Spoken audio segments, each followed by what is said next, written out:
You're listening to the Quint's podcast.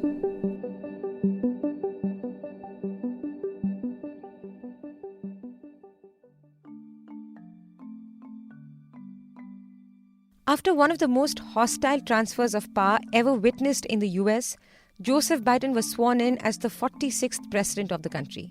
The pandemic meant that the usual crowd of citizens at the inauguration was rather restricted this year. The swearing-in ceremony of Biden and Kamala Harris, who's not only the first woman vice president but also the first black American person of Indian origin in the position, took place before a sparsely populated massed gathering of senators, congressmen and former presidents. But the stunning visuals of the field of flags at the National Mall to represent American citizens, the heartfelt performances by J-Lo, Lady Gaga and the young poet Amanda Gorman, the grand conclusion with fireworks and Katy Perry more than made up for this modest ceremony that took place just 2 weeks after US Capitol's disconcerting siege by pro-Trump insurrectionists. And all eyes were on Biden as he took oath with a message of democracy's victory. Echoing Abraham Lincoln's words from the Proclamation of Emancipation, quote, "If my name ever goes down in history, it'll be for this act, and my whole soul is in it," end quote. He vowed to bring all America together. Democracy has prevailed. So now, on this hallowed ground where just a few days ago, violence sought to shake the Capitol's very foundation, we come together as one nation, under God, indivisible, to carry out the peaceful transfer of power as we have for more than 2 centuries. But as difficult as it was for Biden to take office with Trump trying every trick to forestall his inauguration, the path ahead of him is going to be equally daunting, if not more, as he inherits a nation ravaged by the COVID-19 pandemic, a deep political hostility and racial inequality. While the Biden admin wasted no time after the inauguration and went on to signing a flurry of executive orders to reverse some of Trump's decisions, including one to re-enter the Paris Climate Accord, what will the first 100 days of the Biden government look like? What kind of reconfiguration of policies are we likely to see in the US? Is President Biden likely to take the US back to the Obama era, or will he carve out his own niche? In this podcast, you'll hear from Akshobh Girdhar Das, a journalist based in DC who writes on geopolitics, business, tech and sports. You're tuned in to The Big Story, the podcast where we dissect the headline-making news for you. And I'm your host, Shalpuri. The Biden administration has its hands full already with a number of challenges on its way. While Biden faces opposition from Trump supporters who still doubt his legitimacy, currently there's the worst public health crisis with more than 4 lakh people having died from coronavirus in the country so far. A 7% unemployment rate, the largest federal debt, stiff competition from China, and a possible impeachment trial at the Senate as well. Along with that, Biden will also be expected to keep his word on addressing the deep racial divide in the country. Now, for Joe Biden, who's seen 9 presidents come and go and even play the supporting role to Obama, it's all a familiar terrain. He's already heralded a kind of diversity never seen before in American politics. He's also announced a $1.9 trillion worth relief package to tackle the economic fallout from the pandemic. And unlike Trump, he believes in the threats of climate change. As Trump spent his first 100 days in office undoing and dismantling President Barack Obama's policy to push his America First agenda, so will Biden. 9 of the 17 executive orders signed by Biden within the first hours of his presidency are about reversing a number of Trump's policies on immigration. And these include, first and foremost, an end to the construction of the border wall with Mexico, 2, revoking Trump's immigration policies and fortifying the DACA program. 3, ending the quote-unquote Muslim ban, which is essentially a ban on travel and immigration from Syria, Iran, Iraq, Sudan, Libya, Somalia, Yemen, and other countries that was brought about by the Trump admin in 2017. Number 4, reversing the exclusion of undocumented immigrants from the census. And some of the other orders include reversing Trump's decision to remove the US from the World Health Organization, prohibiting discrimination on the basis of sexual orientation, gender identity, along with race, color, religion, sex, and national origin. While some of the loftier strategies on trade and foreign policy are expected to come only much later, what will the first 100 days of the Biden presidency look like? Akshobh Girdhardas says that the initial focus will be on domestic issues. There's a lot of talk about the first 100 days because that's sort of what's called, the initial report card. So what right now, the first 100-day plans, of course, largely domestic focus because the United States is in the middle of a cataclysmic pandemic which has consumed the most lives and, of course, affected the United States more. So it's a very domestic focus agenda. So at the very beginning, the rollout of the vaccines is a top priority. The 100 million vaccinations is the intended goal. The United States has already started rolling out the Pfizer vaccines. It's sort of reopening U.S. schools which have been intermittent open and closed this year. Biden wants to pass a nearly $2 trillion economic plan. It's around $1.9 trillion. There's also an immigration proposal, but that's a different immigration. It's not H-1B immigration, which a lot of Indian nationals look at. It's immigration proposal along what Obama's plan was for DACAs and Dreamers. As I've written before for the Quint as well, immigration under Biden is very different and Obama is very different. It'll be towards DACAs and Dreamers and providing a pathway to citizenship. Biden's plan is to kind of make sure that plan, pathway to citizenship, does not extend more than 8 years. Right now, even if you're getting a green card through a family-based immigration, if you're an Indian national, or getting a green card through employment sponsorship, that itself goes into 10 and 12 years. And if you're an Indian national and getting a green card through family-based, that can go up to 20 years. So this immigration proposal for illegal immigrants and DACAs and Dreamers, Biden's plan is to do around 8 years. Also, there is a federal mask wearing mandate, at least on all federal property, because, of course, as we know, all governors of states have had different rules on wearing masks, particularly Republican governors. So I think these are the immediate priorities. But again, the first 100-day plan is a good opening report card. But again, policy is far more complicated than that. So I wouldn't look at it too much. But of course, rejoining the climate change is the biggest foreign policy announcement on this front. And that's why John Kerry, the former Secretary of State and former presidential candidate, is known as the climate czar. And he'll be sort of leading this engagement. But national issues aside, Biden has a lot of work to do on restoring America's reputation. Trump had taken America on an isolationist route, and Biden has already begun with signing an executive order to have America back on the Paris Climate Accord. But he still has to patch up with allies and, most importantly, counter China as it emerges out to be a rather strong economic rival to the US. Now, Trump had taken a hard-lined approach towards China, like launching trade wars, imposing tariffs. But what is Biden's approach towards China going to look like? So very quickly, obviously US and China sit at the top of the geopolitical spheres in the totem pole of number one and number two. And what you've seen with President Donald Trump, or right now former President Donald Trump, was a sense of bellicosity, a sense of hostility that we saw, especially with trade wars that were going on. With Joe Biden, there'll be a resumption of normal commercial ties, or as what former Defense Secretary Bob Gates describes as, there'll be small yard, high fence, in the sense that there won't be limits on commercial engagement the way Trump put tariffs on China and the way China responded with tariffs on soybeans as well. But what there will be concerns on is on US security. Don't forget, Joe Biden ran on a platform Obama 3.0. Biden's whole platform was he didn't have a platform. He sort of ran as Obama's former vice president, and this election was more of a referendum on Trump. So Biden will continue the same foreign policy objectives as Obama. And Obama was tough on China on security issues. We've seen that right now with Huawei. We're going to see that with concerns around TikTok. You're going to see that with concerns around Chinese companies, particularly on concerns on cyber espionage. But there will be more commercial engagements, and Biden, unlike Trump, will be less bellicose. At least with China, it'll be small yard, high fence.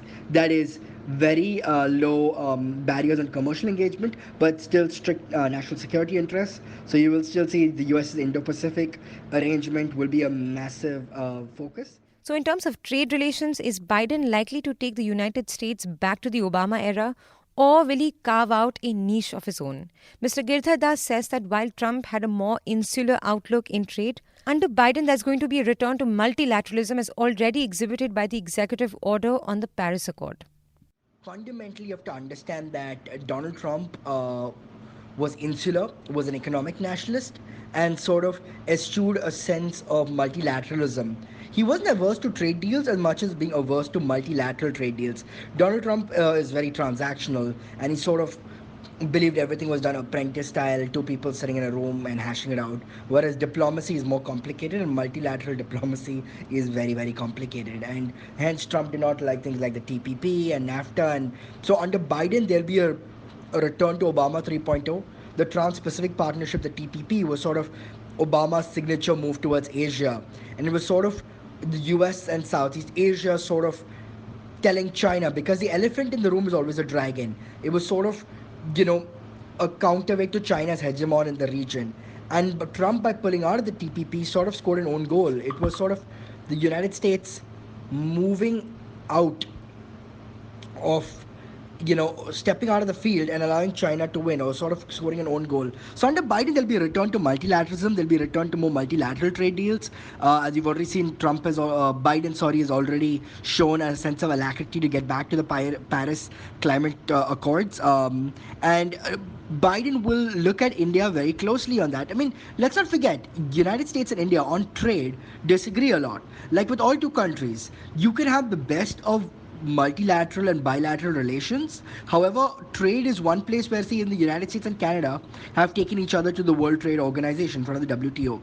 As I say, you can buy submarines from each other, but still argue over soybeans. That's the nature of trade. So even under the United States and India, as I wrote earlier, like when Trump had come to India, there was still no new trade deal. There was New Delhi, but no new trade deal.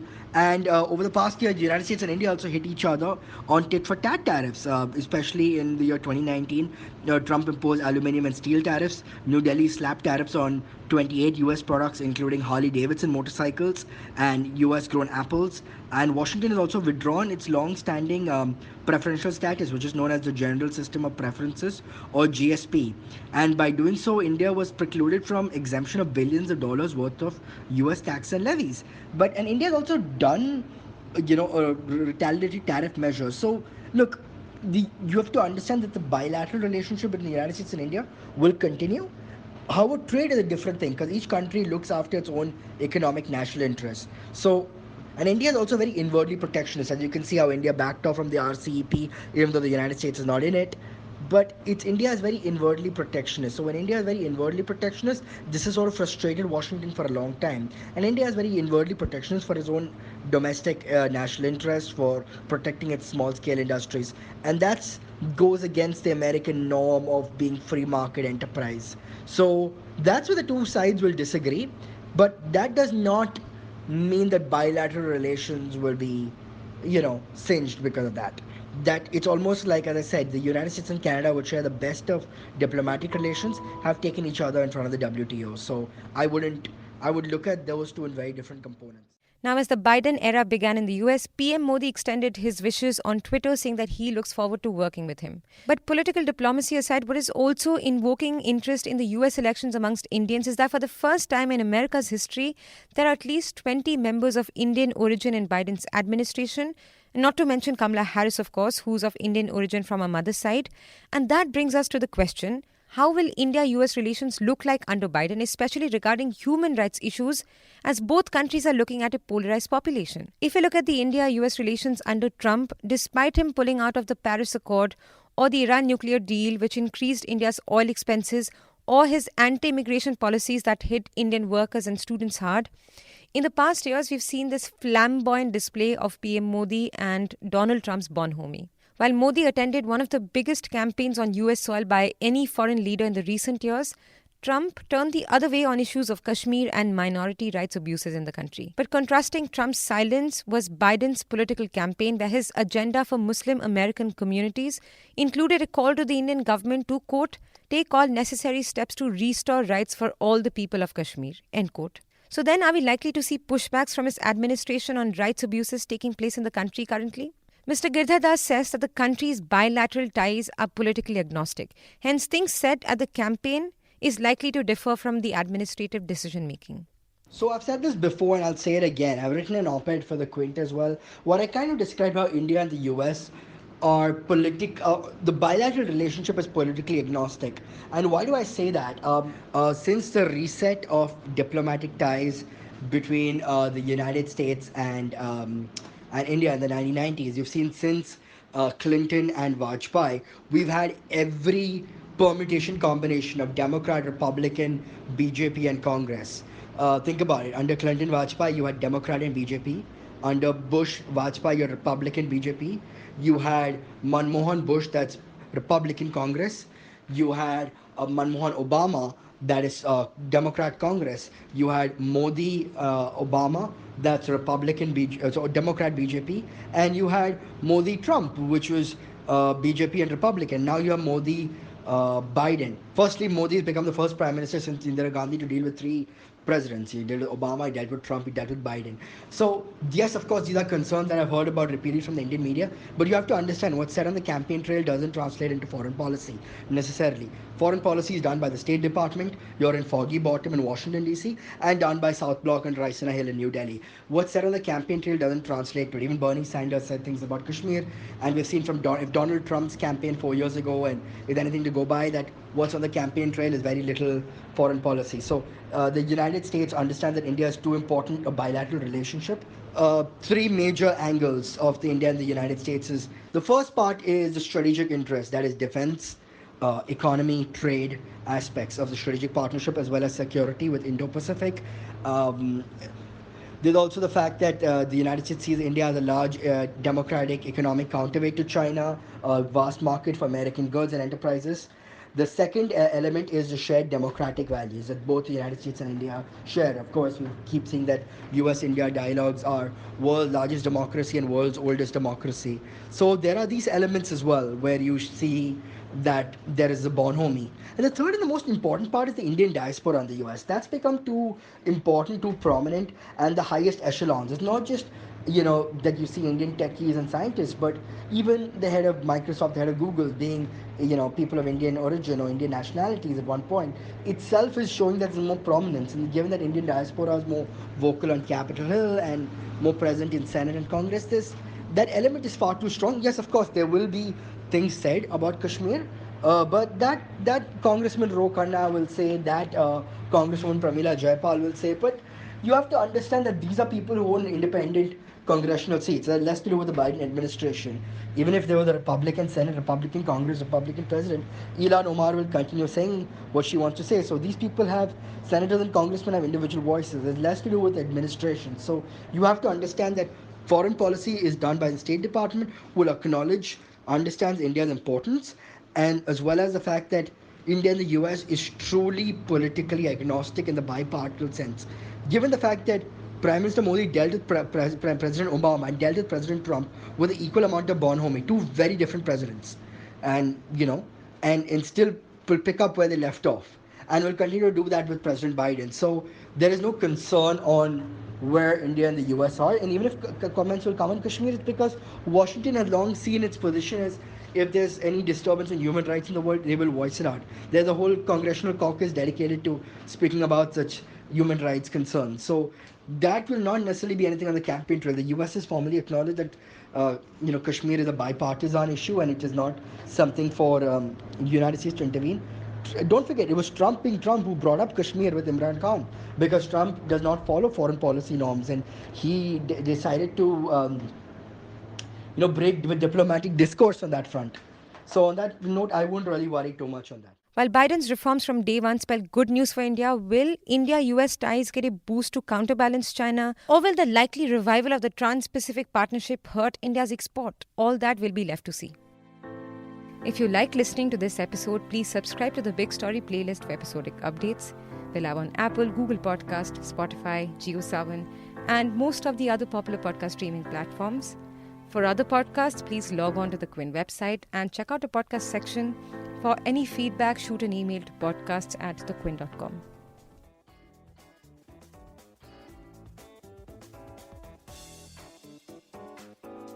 Thanks for listening.